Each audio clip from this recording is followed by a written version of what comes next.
Today we are going to look at essay writing, focusing on Alfred Hitchcock's Rear Window, and I thought we'd go through a sample response and discuss structure, implementing evidence, ensuring of course we are explaining and analysing our evidence, and above all making sure we are responding to the topic, which is particularly important in your VCE English exam. So let's look at this sample topic. And it asks us, the viewer becomes a voyeur in Hitchcock's Rear Window. Do you agree? The first place to start is always with the key words. And in this case, we have two really important ones. The first one being viewer, and the second one being voyeur. Straight away, I'm already thinking about my key themes, and the one that stands out here definitely in terms of the word voyeur is voyeurism. If we look at some synonyms for these key words, for viewer, you could use audience or spectator. And when it comes to voyeur or voyeurism, of course you're able to be flexible with that. You can think about terms like observer, spy, surveillance, witness, and these are really, really crucial and important in terms of ensuring our expression is varied and that our vocabulary is complex and sophisticated. And again, expression is a key factor both in the SAC as well as the exam. So let's formulate a contention, and of course our contention is our response to the topic. And our contention here is going to be that yes, the viewer does become a voyeur. We might also add to that a little bit by exploring the idea about how it's through this process though that calls for introspection or self-reflection from viewers. When it comes to formulating arguments, I suggest look for reasons for your contention, or you can even add the word because, by, or through onto the end of your contention. So in this case, we're going to say the viewer becomes a voyeur through the shared perspective. That the viewer does become a voyeur because it leads to introspection. And the third one, or the third argument, would be that the viewer does become a voyeur and in the process questions the validity of voyeurism and making assumptions. Again, 3 arguments is a good way to go. Of course, no one's going to stop you doing 4. Obviously, be aware that you will be writing this under timed conditions, be it for your SAC or for your exam. In the exam, you've probably only got about 60 minutes. You should probably have the same for your SAC, 60 minutes, as well as your 10 minutes of reading time.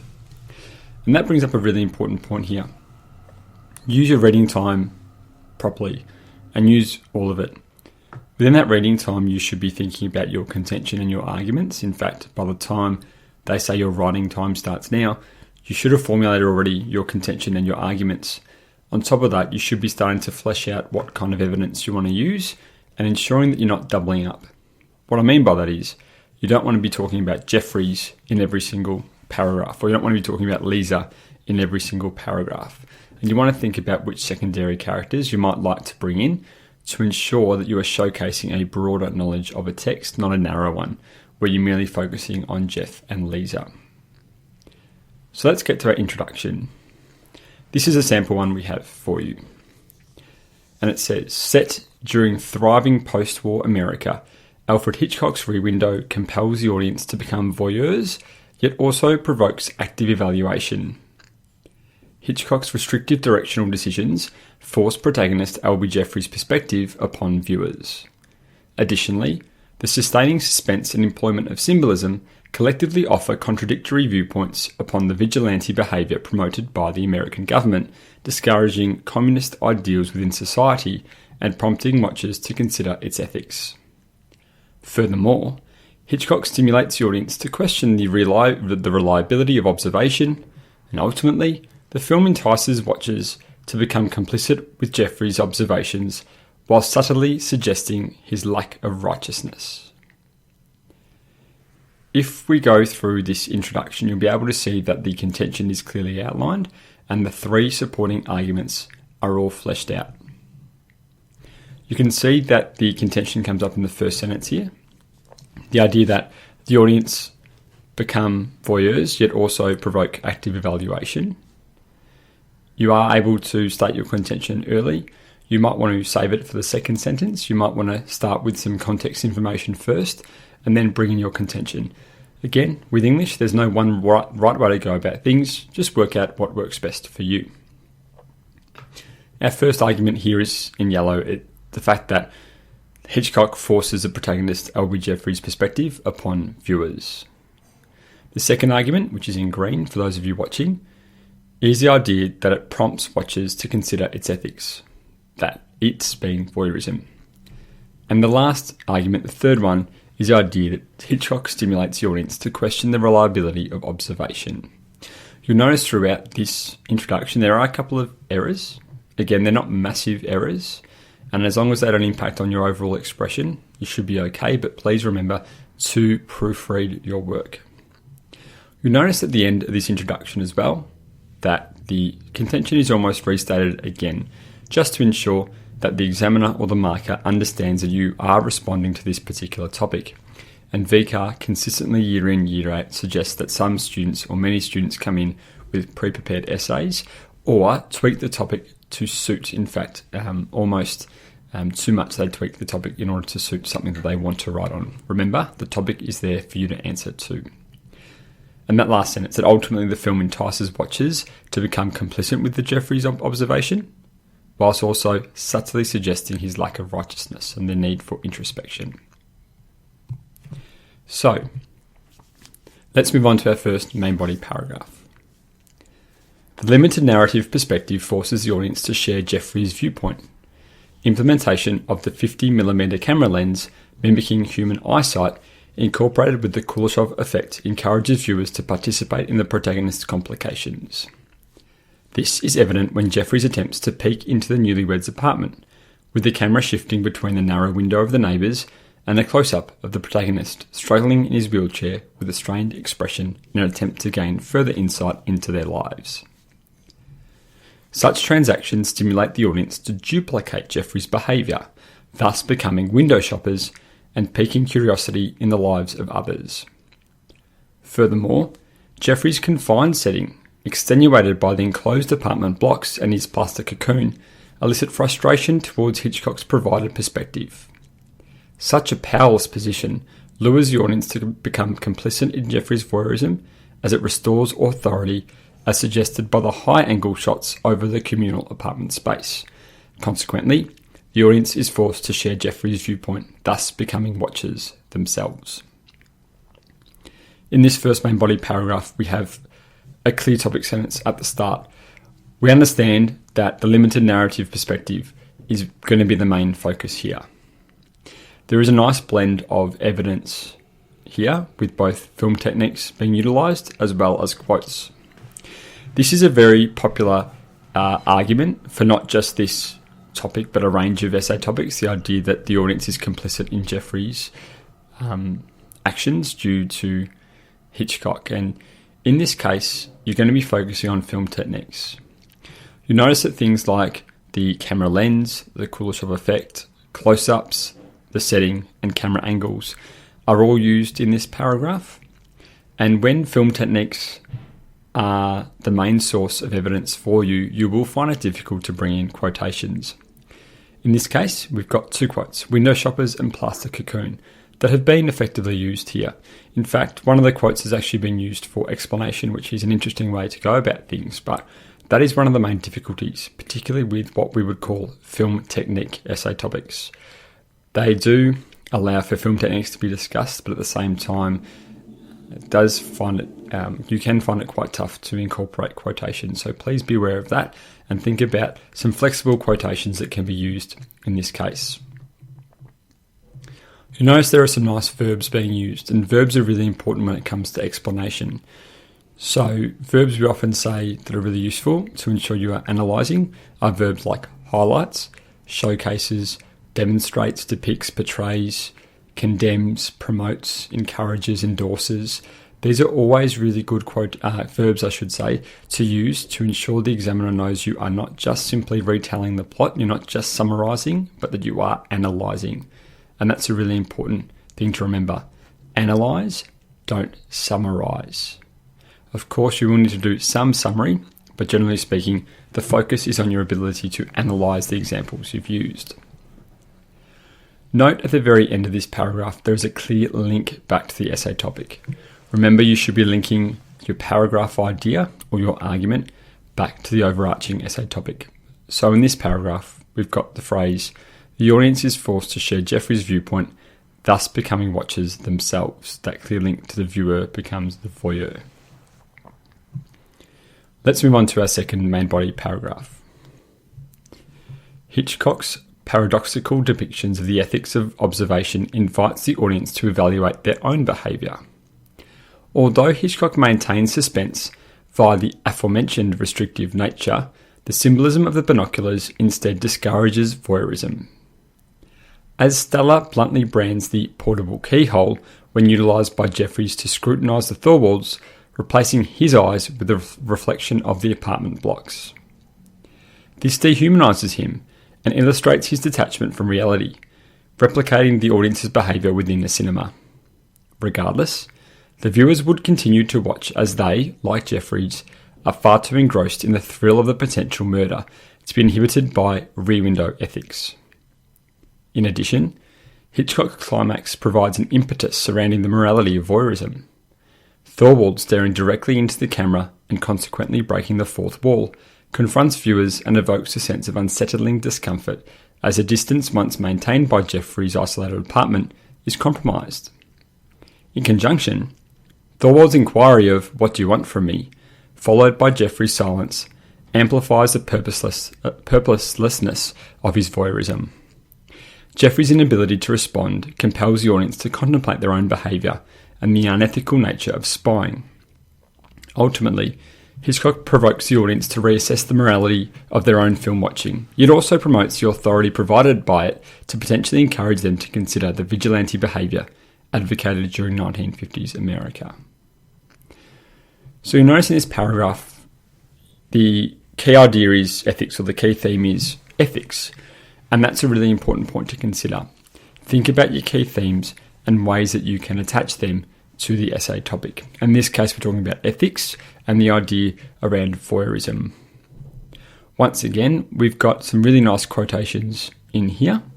We've got the portable keyhole, we've got the rear window ethics, and we've got the "What do you want from me?" quotes. We've also got a little bit of symbolism utilised here through the use of the binoculars. And the film technique, to an extent here, is that shot of Jeffries where his eyes are replaced by the reflection of the apartment block.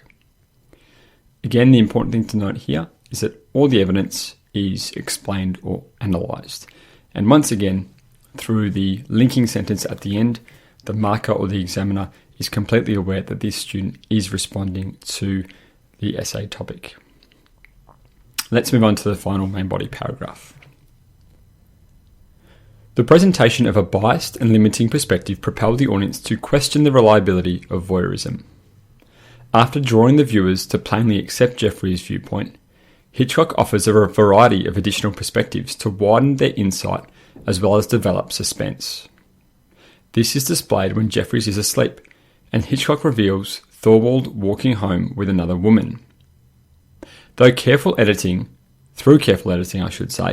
the audience would immediately identify her as Anna Thorwald and superficially reject Jeffrey's suspicion of murder, as the eclectic residential neighbourhood resonates a sense of innocence and ordinary as depicted through the neighbours' seemingly carefree nature and ignorance to their vulnerability. Such shallow conclusions, weakened by the mise-en-scene, including the dim red lamp above Thorwald, symbolising his burning immoral passion, and consistent reinforcement of the restricting narrative. Furthermore, commentary offered by Doyle instills doubt upon the protagonist's judgment. Questioning, "Do you tell your landlord everything?" supports Hitchcock's limited perspective, providing a shallow glimpse into the American lifestyle. However, the visual of Doyle spilling his drink demonstrates that he too is shallow, as he is misguided the cup and minor details of the situation. Hitchcock employs this to indirectly entice the audience's predispositions regardless of their expertise. As a result, Hitchcock lures the audience into a mistaken susceptibility based upon shallow, misleading information, in order to invalidate their appraisals, stimulating the value of voyeurism. And once again, we're talking about assumptions here, and Jeffrey's proclivity for voyeurism, and the reliability of this in making assumptions. So here we've had Thorwald and Doyle analysed, so some secondary characters, but you could definitely in this paragraph discuss characters like Miss Lonely Hearts and Miss Torso as well, and discuss gender in a little bit more detail and Jeffrey's assumptions around that. And of course, you could link to Lisa as well.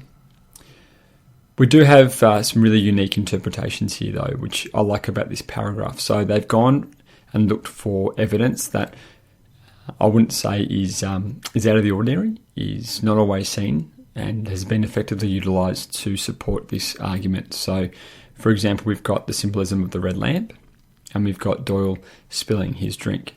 So these are examples we don't always see in essays, and that's really important to think about. So try and find your own unique interpretations. In one of the podcasts earlier, when I spoke with Jim Lord, that was his main takeaway from that, is to look for something out of the ordinary that you can utilise in order to support your arguments. Again, you don't want to wedge it in just for the sake of wedging it in. It does need to be relevant to the essay topic, but it's really important to know that. Once again, the topic sentence and link are really clear and ensure that the essay topic is being responded to. And that leads us to our conclusion. Rear Window compels the audience to become complicit with Jeffrey's perspective, to entice the invasion of privacy. The limited narrative perspective imposed upon viewers to accept the protagonist's plain judgments, subsequently drawing them into his life. However, contravening support and disapproving perspectives of voyeurism encourage thought-provoking inquiry of its ethics. Hitchcock also deters the audience from voyeurism by disproving their shallow judgments. By enticing the viewer into Jeffrey's perspective, Hitchcock prompts the audience to assess the benefits and disadvantages of their behaviour. So, in this conclusion, our contention has been restated and our three arguments have also been fleshed out once again for us. You'll notice as well there's a nice overarching statement at the end, which helps wrap up this essay. Again, that's all you need to do in conclusions. It is very similar to your introduction. You don't need to bring in any evidence. In fact, you should not be bringing in any new information into your conclusion. It should really be just a summary of what you've written about. And that takes us to the end of the essay. So a few tips to think about when it comes to essay writing. The first one is definitely bring in or respond to the topic in good detail. Have a clear contention and have 3 clear arguments. Remember, your arguments are the reasons for your contention, and think about adding the word because, by, or through onto the end of your contention in order to flesh out ideas. The second piece of advice would be to ensure that you are including a wide range of evidence, not simply quotations. So this can be film techniques in terms of Rear Window, it can be symbols, it can also be the context. And this is particularly important for the SAC, where the first criteria for the text response essay is your knowledge of the world of the text. In this case, we're talking about 1950s America, McCarthyism, and the fear of communism particularly. Third takeaway is about verbs and ensuring, that you are explaining and analysing your evidence. You don't want to fall into the trap of simply retelling the plot. Analyse, don't summarise. And the last tip is to really utilise that linking sentence. Make sure you use it to ensure that you are, and to remind the examiner and the marker that you are responding to this specific topic. And I should say on top of that, try and make sure that your expression and particularly your vocabulary is expressive, is sophisticated and complex where possible. Again, don't go too over the top with this. Simply make sure that it doesn't impact on your fluency, but do try and use a variety of words and terms throughout your essay. So that's a sample essay of Rear Window. Don't forget, if you want more, you can subscribe to the 6Ps podcast. There is lots of information on there, not just about Rear Window, but the other aspects of VCE English. And if you would like to get in touch with me, you can do so at 6pspodcast@gmail.com, where I'm happy to ask or answer, any questions or concerns you might have. But for now, this has been the 6Ps podcast, reminding you that proper prior preparation prevents poor performance.